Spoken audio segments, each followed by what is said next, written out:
reverse engineer them, come up with plans to build these, copy what these very smart boat builders did. And he took it upon himself to do that with hundreds of designs. So single-handedly, he went through and put all the designs down. And then during the 60s, 70s, and 80s, a lot of people, not only in our yard here, but volunteers and amateur boat builders, started using those designs that are in our library and building the boats themselves. So we created a whole new generation of these older types of boats built brand new from the plans that Gardner put down. The difference that one person like that can make in the world is amazing. If one person decides, you know, I'm going to go out and save a project. We did some pretty high-tech measuring here using electronics and got electronic maps of the way the hull looks. So during future restorations, we'll make sure she stays in exactly the same shape that she was in. And we also put together on a previous restoration very detailed plans of the hull. Each one of these plans is important in building a vessel. So this is overall, this is a cutaway. This shows you what the vessel's purpose was. You see the whale oil casks in the hold here. You can see the machinery in place. And because she was in use for 80 years, she changed. So this is a snapshot of a point in time. You understand what I mean? It's not the way she was built. It's a certain period of time that we have to restore her to be correct. So that's a nice one. This is the lines drawings. These ships aren't square. You know, everything is a curve. So to take these plans and create full-size loftings is what it's called. You need to scale these up and draft them on the floor, full-size, using battens and ducts and making those curves. There's a shipyard up in Maine that builds warships now for the U.S. Navy. On their floor, they still have clipper ships, plans, full-size lofting. It's kind of neat. You can go up there in Maine and see famous wooden sailing ships still lofted on the floor, full-size, in a place that's now building modern warships, which are built the same way. This is called a sail plan. The riggers would need this to operate with. And the way a sail plan works is the ship would be built, a caulking team would come in, a team of specialists, and quickly caulk her and get her in the water. Because the yard's business is just building the hull. Then it would be moved down river and to where a team of riggers would assemble her mast and rigging and put that together. Get her out of the yard, get her down river, a little deeper water, ballast her so she doesn't tip over, get the rigging on, and then after she left the river, they put the rest of the weight of the ballast in, and she'd be ready to go to sea. So ships were built on an assembly line, and it was more than just the yard, the shipyard. There were other people involved down the road to do the rigging and sail making. This is what we put together so that future people restoring this could get it right, could understand. We're going to try to maintain the shape of this vessel forever if we can maintain funding. And so you're all machinery? Yes. Okay, all right.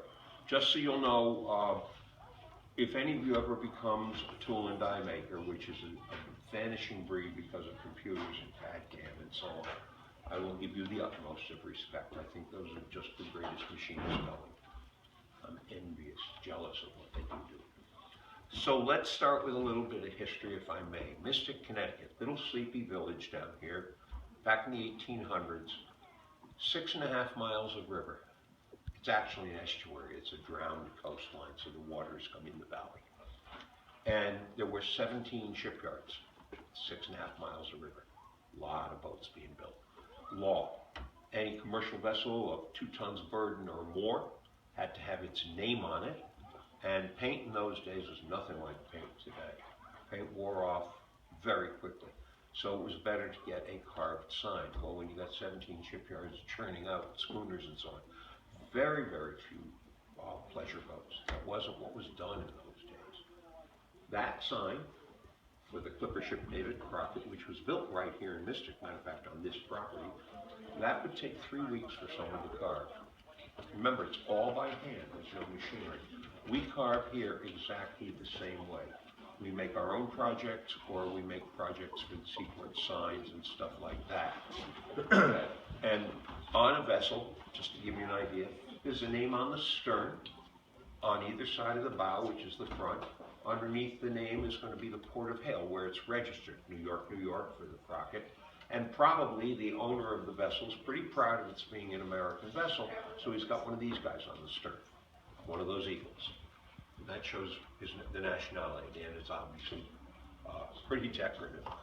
That would all come out of here. The carver does all of it, from raw wood to finishing off, painting and everything, whatever, or gilding if it's done with gold leaf. Does anybody have any questions? Yes, hands. And he got here, and the David Crockett, roughly 1853, was on the ways. And lying in the yard was a figurehead for it. He recognized the work as being from a very famous carver in New York. He said, "Why do you have his thing here?" "Well, there's nobody here who can do that well." 35 years later, he was still there. He established himself. And they did work that went, I know they did Statue of Justice that went on a court building in Indiana. They did all sorts of things like that. I don't know how they advertise. But what we do is, well, this is all by hand. This is, let me get this piece going so you can see. I'm going to change, you see these are, I'm not going to tell you what they are. If you can't figure it out, I don't want to know.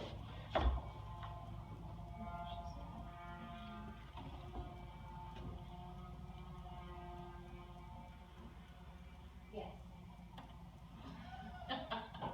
Wow. Does anyone have the chisel that you guys made? Joe knows. Oh, it's a Joe? Yeah. What you got? Grinding it. Don't think they'll be using that. No, it won't be. Sharp on You only start in one direction. that. Sharp. Rule number 2, sharp. Seriously. I've done metal work, I've done lathe work and so on, and I used to build model stationary steam engines. And believe me, if it's sharp, you can do precise work. If it's not, well, you're going to wind up hurting something, including you. One of the things that might interest you if we're going to talk metals,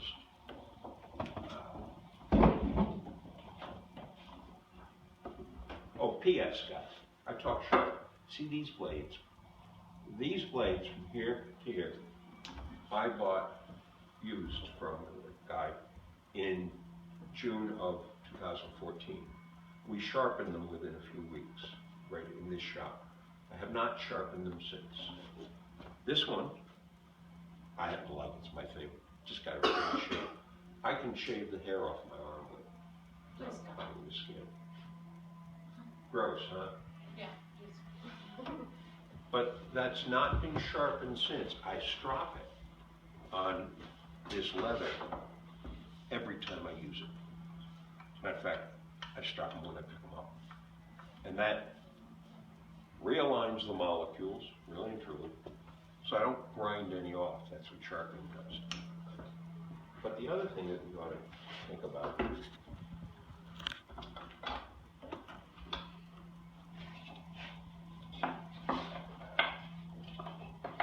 gilding. See that sign in back of me, Wild Duck? That's gold. That's real gold. 23, probably 23 and a half carat.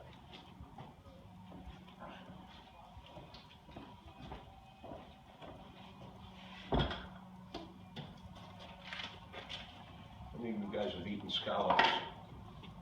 They come in pretty shells. Jenna, how are we for time? Oh, we have about 10 minutes. Okay. This is a real shell. And as it grows, there are rings that form as it gets bigger and bigger and bigger. And you can see the gold leaf put on it, I'm going to fall down. The gold leaf put on it actually conforms to all those very, very tiny lines. Extremely tiny lines. So you can see this is really very malleable stuff. But it's malleable because of its thinness. Gold is a soft metal. Gold is very heavy, as you know. But to make it like that, you have to make it really thin. So this, here it is, a gold leaf, and 23.5 carat. You can see that's what we have down here, 24 carat is straight gold. That's so thin that it almost passes light. Yeah, crazy. See if I can give you an idea of how thin it is. Watch that leaf on there. Oh, you just gotta come up for me. You never know. See that? See how thin that is? Yes, no, yeah? Yeah. Oh, okay. Yes. Well, let me show you something. To make that, they take the gold and they roll it first. Eventually you get to the point where it's so thin, if you put it between rollers, it just break. It's pull apart. So they put it between layers of leather and pound it. Pound on the leather with mallets. There used to be a cottage industry in Pakistan and Afghanistan and in that region. Don't know why it was done there in particular. So to use it, you got to figure out how to handle it. And what you can do is you can take this. This is a pad of these little sheets.